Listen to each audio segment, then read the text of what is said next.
Sa huling panayam dito sa tumatayong head coach at trainer nitong si Gervonta Tank Davis ay hayagan nitong tinawag na duwag ang nasabing The Monster. At ayon pa sa nasabing panayam dito sa trainer ni Davis ay hindi raw nito maintindihan kung bakit sa kabila na puro Class A lamang ang nakakalaban nitong nasabing hapon ay labis pa rin daw ang takot nito na lumabas ng baluarte. Kumbaga ay wala daw itong nakikitang dahilan upang hindi lumabas ng baluarte itong si Inoue. At idinagdag pa ng nasabing trainer na tila mahilig daw sa mga past prime itong si Inoue. Kagaya na lamang ng ginawa nito kay Nonito Donaire na kung saan ay sadya pa nitong pinaabot sa 40 anyos itong si Donaire para lamang mapagbigyan ng isang rematch. Gusto lang ito rin daw ang ginagawa nito ngayon sa former 3 Division champion John Riel Casimero na kung saan raw ay parang pinapatanda pa nito kagaya ng ginawa nito noon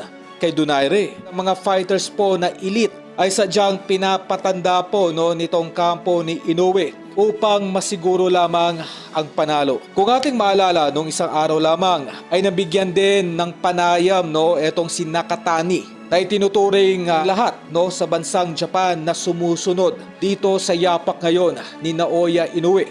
Na kung saan ay ayon pa dito kay Nakatani ay hindi daw nito gagayahin itong ginagawa ng kababayan nito na si Inoue na hindi lumalabas ng bansa. At ayon pa kay Nakatani, ang gusto raw nitong mangyari ay dumayo pa sa Amerika at maging sa Mexico. Dahil ito daw ang mga nasabing lugar na itinuturing bilang sentro ng boxing.